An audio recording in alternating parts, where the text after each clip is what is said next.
रक्ताच्या नात्याचा विश्वास तुटला की सूड जन्म घेतो आणि अग्नी जेव्हा शांत राहणं सोडतो तेव्हा विनाशाची सुरुवात होते. अग्नीर भाग 76 मध्ये आपलं स्वागत आहे. आजच्या या भागात तुम्ही पाहणार आहात सगळं काही एका क्षणात उलट होतं. जेव्हा जिथे विश्वास होता तिथे आता फसवणूक उभी राहिली होती आणि जिथे नाती होती तिथे आता फक्त हिशोब बाकी होता. एका बाजूला श्रीकांतच्या आयुष्यात अचानक उभं राहिलेलं संकट, स्वतःच्या आई वडिलांनी कोर्टात खेचलेला मुलगा, तर दुसऱ्या बाजूला एका अंधाऱ्या गोडाऊन मध्ये सुरू होती हिशोब चुकते करण्याची तयारी. अग्नी शांत होता, पण त्याच्या शांततेत वादळ दळलेलं होतं. आज तो फक्त प्रश्न विचारणार नव्हता, आज तो न्याय देणार होता. तोही असा की ज्याची शिक्षा आयुष्यभर नाही तर मृत्यूपर्यंत भोगावी लागेल. कारण आजचा दिवस फक्त एका गोष्टीसाठी होता. ज्यांनी पाप केलंय त्यांना त्यांच्या कर्माची खरी किंमत चुकवण्यासाठी. What the hell going on, this is ridiculous. श्रीकांतच्या कॅबिनचा दरवाजा उघडत देसाई रागारागात आत आला आणि त्याने काही कागद श्रीकांतच्या अंगावर फेकले. काय झालं? तुम्ही इतके रागात का आहात? श्रीकांतला त्याच्या रागामागचं कारण माहीत नसल्यामुळे त्याने विचारलं. खरंच तुला काही माहीत नाही? देसाईच्या या बोलण्यावर श्रीकांतने मान नकारात हलवली आणि तो पडलेले कागद उचलून बघू लागला. जी जमीन तू तुझ्या मालकीची म्हणून माझ्याशी त्यावर पार्टनरशिप केली त्या जागेवर सुरू असलेल्या प्रोजेक्टवर कोर्टाने स्टे लावला आहे. देसाई उठून उभा राहत त्याच्या टेबलवर हात जोरात आपटत म्हणाला. तसं श्रीकांतने ते कागद वाचायला सुरुवात केली. हे कसं शक्य आहे? ही जमीन मी कोणा दुसऱ्याकडून घेतलेली नाही, तर माझी स्वतःची आहे. हिला मी माझ्या बापाकडून माझ्या नावावर ट्रान्सफर करून घेतली होती. मग यावर कोर्ट स्टे कसा आणू शकतो? श्रीकांतने लगेच पार्थला बोलवले. पार्थने कॅबिनमध्ये खाली येत पडलेले सर्व कागद जमा केले. तसं श्रीकांतने त्याला या गोष्टीची माहिती लगेच आणून द्यायला सांगितली. त्याचं बोलणं ऐकत पार्थ सुद्धा कॅबिनच्या बाहेर निघून गेला. साधारणतः अर्धा तासाने पार्थ पुन्हा कॅबिनमध्ये आला. देसाई अजूनही तिथेच बसलेला पाहून पार्थच्या चेहऱ्यावर हलकी स्माईल आली, पण त्याने त्याचा चेहरा लगेच निर्विकार केला. सर, ही केस तुमच्या आईवडिलांनी 2 दिवस आधी फाईल केली आहे. त्यांच्या म्हणण्यानुसार तुम्ही त्यांच्याकडून म्हातारपणीचा उदरनिर्वाहाचा एकमेव आधार असलेली ती जमीन तुमच्या नावावर करून घेतली आणि त्यांना रस्त्यावर सोडलं. व्हॉट द हेल, ते असं कसं करू शकतात? आपल्याच मुलाविरुद्ध कोण केस उभी करेल? श्रीकांत उठून उभा राहिला आणि त्याने रागात जोरात खुर्चीला लाथ मारत म्हटले. ते मला काही माहित नाही. तुला काय करायचे ते कर, पण जर तुझ्यामुळे माझं काही नुकसान होणार असेल तर मी तुला सोडणार नाही. देसाई रागारागात त्याला बडबडला आणि सरळ तिथून निघून गेला. आता पार्थ आणि श्रीकांतच होते. तू त्या दोन्ही म्हातारीचा तपास कर, ते कुठे आहेत? श्रीकांतने पार्थला ऑर्डर सोडली. सर, ते इथेच सरकारी निराधार आश्रमात आहेत. जोपर्यंत ही केस चालेल तोपर्यंत त्यांना पोलीस प्रोटेक्शन मिळण्याची मागणी सुद्धा त्यांच्या वकिलाने केली आहे. श्रीकांत पार्थचं बोलणं ऐकत एकदम शॉक झाला, कारण त्याचे आई वडील फार गरीब स्वभावाचे होते. ते कधी कोणापुढे आवाजही उठवणार नाही, तर अशी कोर्ट कचेरी करणं तर दूरचीच गोष्ट. ठीक आहे, तू त्यांची आणि माझी एक मीटिंग फिक्स करून दे. त्याने लगेच पार्थला दुसरी ऑर्डर सोडली, पण पार्थ सुद्धा आता तयारीतच त्याच्या समोर उभा होता. सर, मीटिंग तर मी फिक्स करून देईल, पण त्यांनी तारीख उद्याचीच घेतली आहे आणि त्या आश्रमाची नियमानुसार तिथे असलेल्या लोकांना भेटण्यासाठी 2 ते 3 दिवस आधी कळवावं लागतं. श्रीकांतला तर समजत नव्हतं की अचानक हे सगळं काय उभं राहिलं. पण तरी ठीक आहे, ते कोर्टात येतील तेव्हा त्यांना भेटू असा विचार करून त्याने पार्थला जायला सांगितलं. पार्थ गेल्यावर त्याने त्याचा मोबाईलमधून प्रतापला फोन लावण्याचा प्रयत्न केला. पण आज 2 दिवस झाले त्याचा प्रतापशी काहीही कॉन्टॅक्ट होत नव्हता आणि नाही मुन्नाशी होत होता. कुठे मेला हा काय माहिती. एक तर तिला पाहिलं तेव्हापासून मला तिची तलप लागली आहे आणि हा आहे की आज करू उद्या करू हेच चालू आहे. त्याने चिडचिड फोन बाजूला आपटला आणि त्या देसाईने आणलेले कागद बघू लागला. तू मला या प्रतापला धोका देण्याचा विचार कसा करू शकतो. माईक आणि अग्नी जसे त्या रूम मध्ये एंटर झाले तसे माईकला पाहून चवताळतच प्रताप त्याच्या अंगावर धावून गेला आणि त्याची कॉलर पकडून त्याला जाब विचारू लागला. गेल्या 2-3 दिवसापासून प्रतापला या मोठ्या गोडाऊन सारख्या खोलीमध्ये आणून बंद करून ठेवले होते. त्याच्यावर नजर ठेवण्याकरता काही गार्ड होते. ते त्याला वेळोवेळी जेवण आणि पाणी पुरवायचे. बाकी त्याच्या अंगालाही कोणी हात लावला नाही. त्याला कुठे बांधूनही ठेवण्यात आले नव्हते. तो मोकळा होता.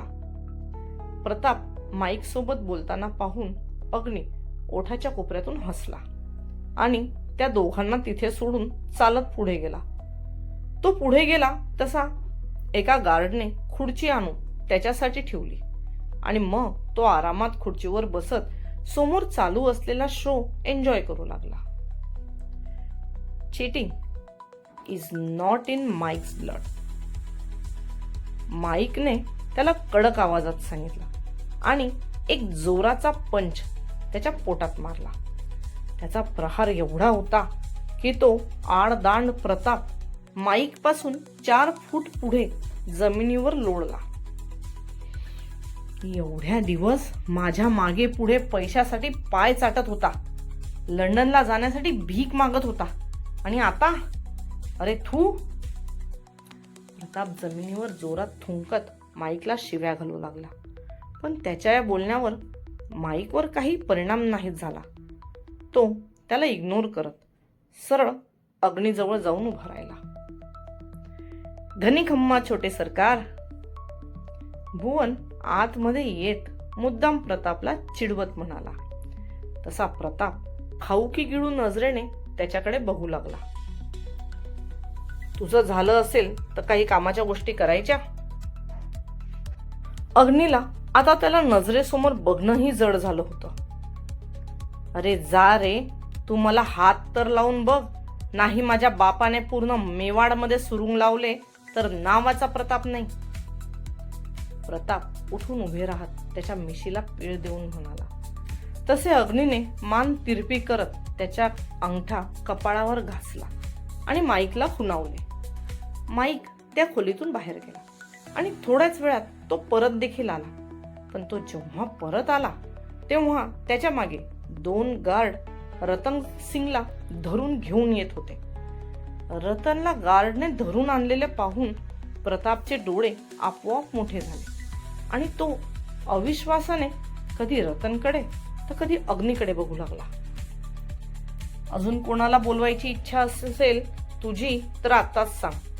पण हो, त्या तुझ्या मुन्नाला नको बोलवूस, कारण देवाघरी गेलेली माणसं मी तरी परत आणू शकत नाही. अग्नि त्याला खोचकपणे म्हणाला. तुमने हमें यहाँ पे ऐसे क्यों लाया है? अगर माँ साहेब को ये पता चला तो जानते हो इसका नतीजा क्या होगा? रतन सिंग असे म्हणताच अग्नीने नकारात मान हलवत भुवनकडे पाहिलं. मला तुमची फालतूची बडबड ऐकण्याची मुळीच इच्छा नाही. या कागदपत्रांवर निमूटपणे सही करा.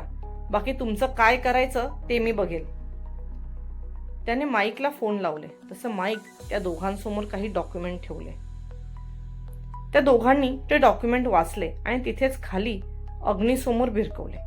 तसे ते डॉक्युमेंट उडत अग्नीच्या पायाजवळ येऊन पडले. तुम्हें क्या लगा तुम हमें इस डॉक्यूमेंट पे साइन करने के लिए कहोगे और हम दोनों चुपचाप से साइन कर देंगे? रतन रागारागात बोलत त्याने त्याची 2 पावलं अग्नीकडे वाढवलीच होती की बाजूच्या उभ्या असलेल्या गार्डने त्यांच्यावर गन ताणली. तसा तो जागेवरच थांबला. या बंदुकीचा धाक तू कोणा दुसऱ्याला दाखव. आणि काय रे, ती तुला कुठे भेटली? मी स्वतः तिला मागच्या 2-3 वर्षापासून शोधतो आहे. प्रतापने मुद्दाम खोचकपणे अग्नीला म्हटले. जास्त शहाणपणा करू नकोस. चुपचाप या डॉक्युमेंटवर सही कर. तसंही तू त्या मुलांचा बाप म्हणून घेण्याच्या पण लायकीचा नाहीस. कमीत कमी तुझ्या मरणाने त्या बिचाऱ्यांचा एवढा तरी फायदा होईल. भुवनने ते कागद उचलले आणि प्रताप समोर येऊन त्याला रागातच म्हणाला, ये सब करके तुम क्या जतलाना चाहते हो? प्रॉपर्टी चाहे प्रताप के नाम पर रहे या उसके बेटों के नाम पर, तुम्हें इससे क्या लेना देना? ते डॉक्युमेंट रतन आणि प्रतापच्या शिल्लक असलेल्या प्रॉपर्टीचे होते, जी अग्नी प्रतापच्या मुलांच्या नावावर करणार होता. तसंही तो स्वतःहून सुद्धा बरंच काही त्या मुलांना देऊ शकत होता, पण बापाची वस्तू तर बापाचीच असते ना. हो, ते सगळं त्याच्याच मुलाच्या नावावर राहील. म्हणजे ते मुलं मोठे झाल्यावर त्यांना असं तरी वाटेल की त्यांचा बाप त्यांच्यासाठी काहीतरी सोडून गेला होता. रतनच्या बोलण्याला भुवनने उत्तर दिले, पण भुवनला असे एकेरीत बोलताना पाहून रतनचं रक्त मात्र खवळलं. साला, हमारे फेंके हुए टुकड़ों पर पलने वाला कुत्ता, आज हमसे ऐसी भाषा में बात करने की तुम्हारी हिम्मत कैसे हुई? ये मत भूलना, हम रतन सिंह राठौड़, रंजीत सिंह राठौड़ के छोटे भाई. आप क्यों अपना खून इस पे जला रहे हो? इसको तो वैसे भी भीख में मिली हुई जिंदगी ही ज्यादा अजीज लगती है. प्रताप रतन सिंहच्या खांद्यावर हात ठेवून म्हणाला, आप दोनों क्या जानोगे वफादारी निभाना क्या होता है? जिन्होंने आज तक कभी अपनों से वफादारी निभाई नहीं, वो मुझ पे उंगली उठाएंगे. भुवनने त्या दोघांकडे पाहत आवाजात जबर ठेवून त्यांना उत्तर दिलं, खूप बोलले तुम्ही दोघेही आणि खूप ऐकलं मी. आता चुपचाप जर कागदांवर सही करा, नाहीतर तुम्हाला माहित आहे की मला तुमच्या या सहीची सुद्धा गरज नाही. एवढा वेळचा त्या सर्वांचं तू तू मैमे ऐकणारा अग्नी खवळला. खूपच आवडली वाटते तुला ती. माझ्यासोबत होती तेव्हा तर मला एक रात्रही सुखावू शकत नव्हती, मग तुझ्यासोबत कसं काय? प्रताप अग्नीला पुढे बोलतच होता की प्रतापच्या तोंडावर अग्नीने त्याचा एक जोरदार पंच मारला. अग्नीच्या त्या एकाच जोरदार प्रहाराने प्रतापच्या तोंडातून रक्ताची गुळणी बाहेर फेकली गेली. तुमच्या दोघांसारखं नीच आणि हरामी समजले आहे का मला? आतापर्यंत मला असं वाटत होतं की तुम्ही दोघे मेल्यानंतर ते 2 लहान मुलं तुमची आठवण काढतील, पण नाही, तुम्ही तर त्या दोघांचे कोणीही म्हणून घेण्याच्या सुद्धा लायकीचे नाही. तुम्ही मला काय नाते शिकवणार, ज्यांनी आपल्याच घरात आपल्याच बहुबेटीला कसं वापरता येईल हेच नेहमी बघितलं असेल. अग्नी रागात रतनकडे बघून म्हणाला. तसं रतनने मान खाली घातली. तुम्हाला फक्त एकच कळतं की बाई म्हणजे फक्त माणसाच्या उपयोगासाठी बनवलेली वस्तू. तुमच्यासारखे लोक आज आमच्या राठोड घराण्यात आहे, हीच आमच्यासाठी शर्मेची बाब. अग्नीने त्याचा मोर्चा आता प्रतापकडे वळवला. तुला तर लाज वाटली पाहिजे. तुला किती वेळा सुधारण्याची संधी दिली, पण तू नेहमी गटारीत लोळणाऱ्या त्या किड्यासारखा निघाला. स्वतःच्या बायकोला एक वापरलेल्या वस्तूसारखं तिथे त्या लोकांमध्ये फेकून निघून गेलास.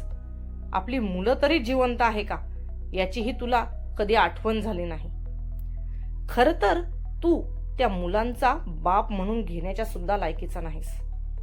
तू त्या गरीब लोकांना लुटलं, त्यांच्या जमिनी हडप केल्या, म्हणून सोनाने तुला तडीपार केलं होतं. तर तू बाहेर निघून सुद्धा तुझ्या कुरघोड्या काही थांबवल्या नाही. माझी चूक हीच होती की मला सगळं डोळ्यांनी दिसत असून सुद्धा मी सगळं नजरअंदाज करत आलो. सोनाच्या ऍक्सिडेंटमध्ये त्या श्रीकांतला साथ देऊन तू फार मोठी चूक केली आहेस. अग्नीने असे म्हणताच आता मात्र प्रताप घाबरला. इतका वेळ त्याला हेच वाटत होतं की त्याने नीराला किडनॅप केले म्हणून अग्नीने त्याला इथे आणले आहे. पण आता मात्र त्याला अग्नीच्या रूपात साक्षात यमराजाचे दर्शन होत होते. त्या श्रीकांतला तर मी त्याच्या कर्माची शिक्षा देणारच आहे, पण सगळ्यात पहिले तर ती शिक्षा मी तुला देईल. अग्नीने गार्डला इशारा केला. तसा गार्ड मुन्नाचं प्रेत घेऊन त्या खोलीत आला. हे हे बघ अग्नी, ती जुनी गोष्ट होती. आता तू दुसरं लग्न केलं आहेस. तू तुझा सुखी आहेस. मग का म्हणून त्या गोष्टीसाठी? सोडून दे मला नाही तर. प्रताप अग्नीसमोर उसनं बळ आणत म्हणाला. तसा अग्नी ओठाच्या कोपऱ्यात तिरकस हसला आणि त्याला म्हणाला, नाही रे, खरंच माझी इच्छा आहे की इथेच तुम्हा दोघांना 2 गोळ्या घालून हा विषय कायमचा संपवावा. पण काय करतो, मासाहेबांना जर समजलं की माझे हात माझ्याच रक्ताच्या लोकांच्या रक्ताने माखले आहेत तर त्या काय विचार करतील. अग्नीचं बोलणं ऐकून रतनला कुठेतरी आशा वाटली आणि तो लगेच चालत त्याच्यापर्यंत आला. बराबर कह रहे हो तुम. उनको ये कतई अच्छा नहीं लगेगा. इस प्रताप को तो मैं समझाता हूँ. इसके बाद यह ऐसी उल्टी सीधी उठपटांग हरकतें नहीं करेगा. रतनने प्रतापकडे डोळे ताणून पाहिले. तसा प्रताप सुद्धा त्याची मान होकारात हलवत रतन जवळ येऊन उभा राहिला. तुम चिंता मत करो.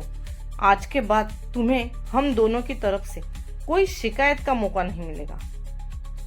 हो, म्हणूनच मी तुमच्या दोघांसाठी या रूमची व्यवस्था केली आहे. इथे तुम्ही प्रतापला चांगल्या समजुतीच्या 2 गोष्टी सांगा, म्हणजे कमीत कमी पुढच्या जन्मी तरी तो एक चांगला माणूस म्हणून जन्माला येईल. बाकी इथे तुम्हाला मुबलक प्रमाणात हवा तर मिळणार आहे. चला येतो मी. मासाहेब वाट पाहत असतील. अग्नीने रतन समोर हात जोडून नमस्कार केला आणि तो दरवाजाकडे निघाला. मागून रतन आणि प्रताप जाणाऱ्या अग्नीला बघत होते. तो काय म्हणून गेला हे त्या दोघांना अजून लक्षात आले नव्हते. पण जसा अग्नी त्या रूम मधून बाहेर पडला तसे हळूहळू करून त्या रूम मधून सर्व गार्ड तिथून बाहेर पडले आणि आता त्या रूम मध्ये फक्त प्रताप, रतन आणि ते मुन्नाचं प्रेत. आता मात्र त्या दोघांना अग्नीने त्यांना काय शिक्षा दिली ते लक्षात आलं आणि त्यांनी आजूबाजूला खिडकी दरवाजा खोलून पाहण्याचा प्रयत्न सुरू केला. अग्नीने रूम बाहेरून पडताच गार्डला बाहेरूनच त्या दोघांवर लक्ष ठेवायला सांगितलं. त्या गोडाऊनला वरच्या भागात 2 मोठे झरोखे असल्यामुळे त्यातून सूर्यप्रकाश आणि हवा मुबलक प्रमाणात त्या गोडाऊन मध्ये येणार होती. मुन्नाचं शरीर तिथे हळूहळू सडणार होतं आणि हे दोघेही त्या दुर्गंधीत जेवढे दिवस जगतील तेवढं त्यांचं नशीब. कधी कधी शिक्षा ही मृत्यूपेक्षा भयंकर असते आणि अग्नी आज जे ठरवलंय त्यातून सुटका नाही, ना प्रतापची ना रतनची. पण खरी खेळी अजून बाकी आहे. श्रीकांतचं पुढे काय होणार, अग्नीचा पुढचा वार कोणावर पडणार आणि या सगळ्या गोंधळात नीराचं काय होईल, ही कहाणी आता आणखी धोकादायक वळण घेणार आहे. म्हणून पुढचा भाग चुकवू नका. तुमच्यासाठी एक छोटी विनंती, जर हा भाग तुम्हाला आवडला असेल तर लाईक करा. तुमची प्रतिक्रिया कमेंटमध्ये जरूर लिहा. तुमचा प्रत्येक कमेंट मला पुढे लिहायला प्रेरणा देतो आणि चॅनलला सबस्क्राईब करायला विसरू नका. तुमचं प्रेम आणि सपोर्ट असंच राहू द्या.